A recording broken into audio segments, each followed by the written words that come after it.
So today we are joined by Ecclesiologist Dr. Lucas Briola, who is Assistant Professor of Theology at St. Vincent College. Thank you for joining us today.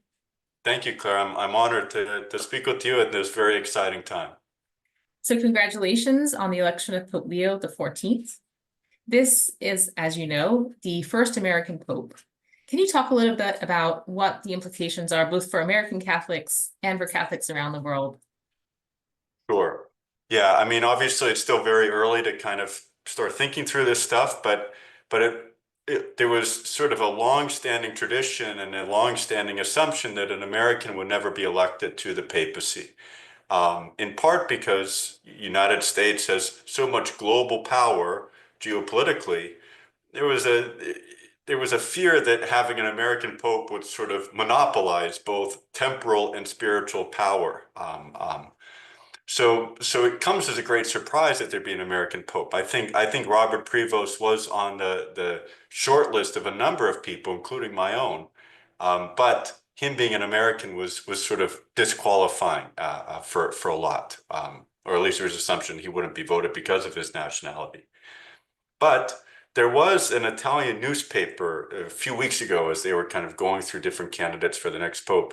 And a line that they said about him stuck with me whenever I saw it was that Robert Prevost was, quote, the least American of the Americans. Right? He had spent most of his life as a missionary in Peru. He's born in Chicago, but he spent most of his life as a missionary in Peru and head of the Augustinian order. So I think there's a sense that while he is from the United States, he isn't sort of a United States lifer. And I think even the fact that he didn't speak English whenever he first appeared on the St. Peter's balcony was itself a statement to say this is not the American Pope, but this is the Pope of the Universal Church. Thank you.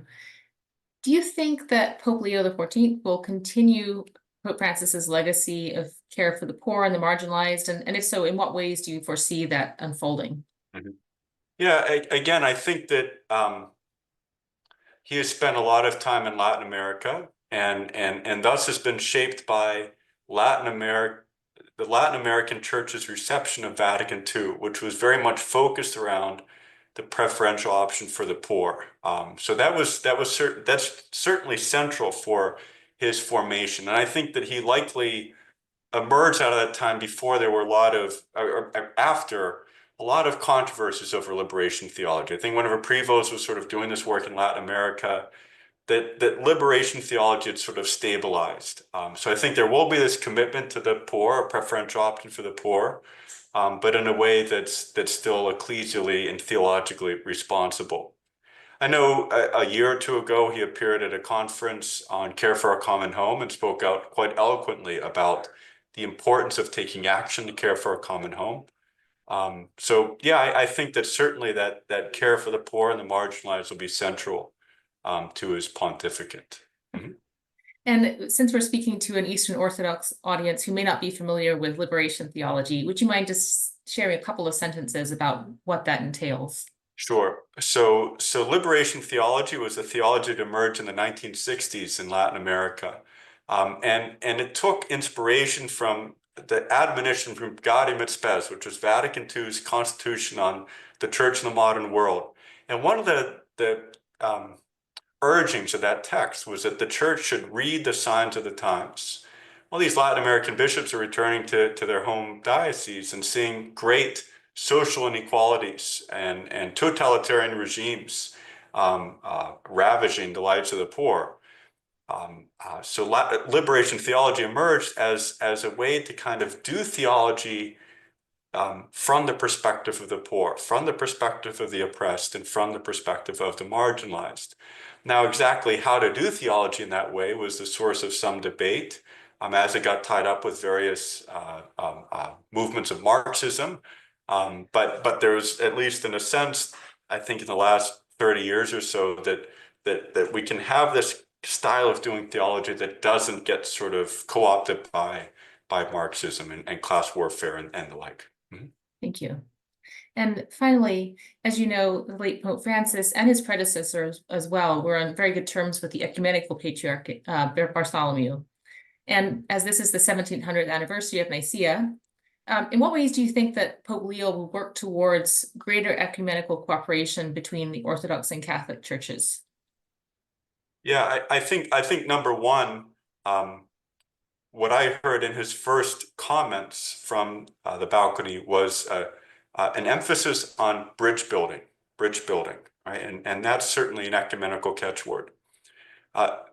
Number two, something else I heard as he gave his initial comments from the balcony was synodality. That I think there's an ongoing commitment to Pope Francis's synodal vision for the church. And I do think that in many ways that commitment to synodality was ecumenically motivated, especially with the Orthodox in mind. I think that in many ways, Roman Catholicism is kind of can learn about synodality through from the Orthodox churches.